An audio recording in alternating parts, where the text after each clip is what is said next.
David Sutphen, beyond net neutrality, a couple more issues that I think will become quite salient in the next couple of years when it comes to technology policy. Privacy and piracy, the two Ps. Talk a little bit about how you as a Democrat would like those two issues to play out, what the Obama administration needs to do in order to fight piracy and to deal with the problem of privacy and social networks. Well, I know a lot about the piracy issue, having spent stages in my career at working for the record labels and also for the media company Viacom.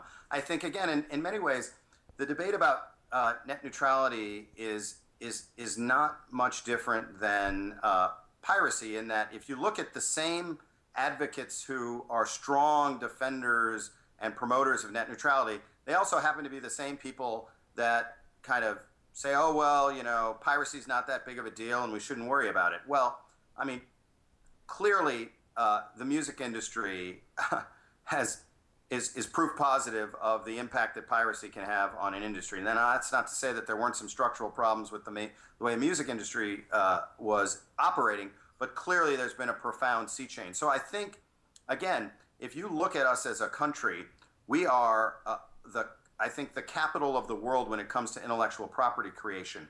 The movie industry is the only industry in the United States that consistently has a positive trade balance with every country around the world.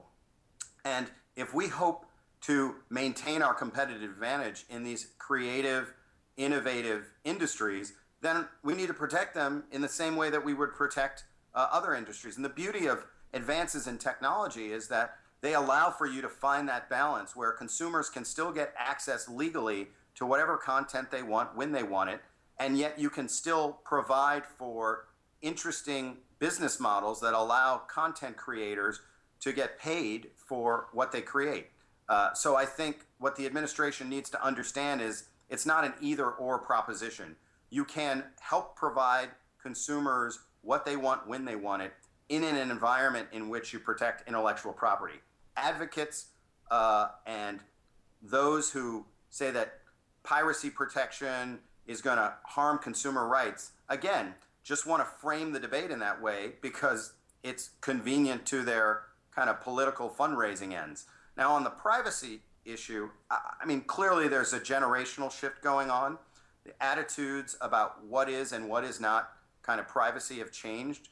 And, if you look at the average age of a committee chairman in Congress, I believe it's 70 years old. Clearly, the policymakers in Washington are part of the older school mindset around privacy.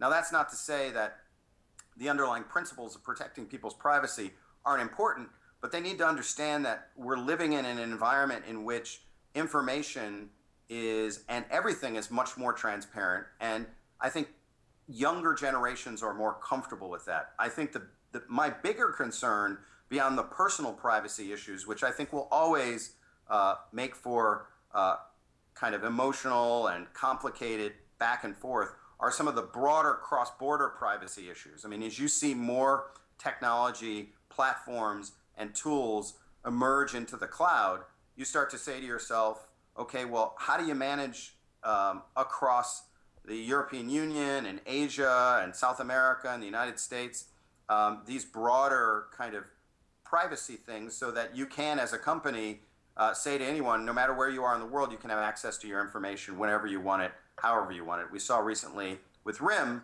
what happened in the Middle East and some other places, and I think those are the really, really difficult, privacy challenges that policymakers, not just here in the United States, but around the globe, are going to be forced to deal with in the short term. And I hope and pray that we get those things right, because, again, if we don't, they're going to have, a pretty profound and detrimental impact on our ability to innovate and provide consumers with the kind of experience that they want online.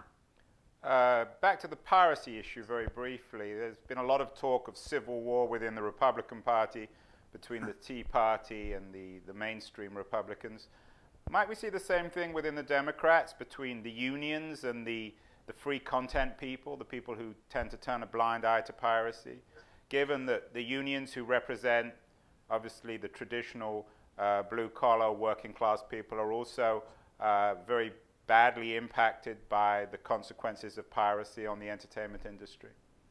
Well, I do think what you're seeing, and interestingly, again, the similar analogy in the context of net neutrality is you've got kind of traditional Democratic constituencies and this new guard Democratic constituency. The new guard being the kind of net roots nation, the old guard being, and traditional guard being unions, civil rights, community advocates, and the like. My view is that what we need as a party is to have those two communities begin talking to each other more. Because part of this is just, I think, a lack of awareness and understanding of what's happening. Because the net roots is largely, if not overwhelmingly, upper middle class white, mostly men.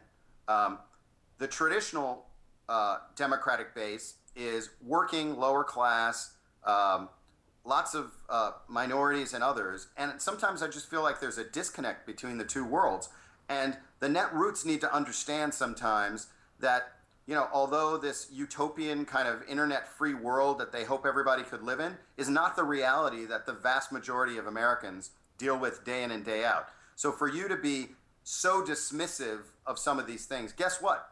The companies that you're trashing are this very same companies that are helping create the jobs that keep these union workers employed. So IATSE, which is the union that represents a lot of the creative industry people, they care about piracy now because they realize that if you're the guy who's driving the truck to take the stuff to the movie studio and a movie gets stolen before it goes out in the theater, instead of making, you know, $150 million, it makes $50 million, that may impact your job. And, you know, people who want to get content for free online need to understand that there's an actual food chain of what goes on, and there's an ecosystem, and that everyone has to understand that there needs to be a balance. And the key is getting the balance right. And I think sometimes the net roots lives in its own kind of world and doesn't understand the broader implications of some of the policy positions that they take, or they understand and just don't care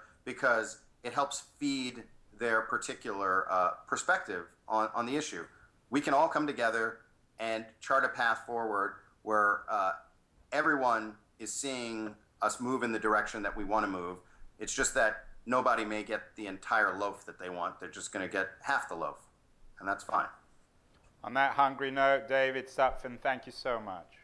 My pleasure. Thanks for having me.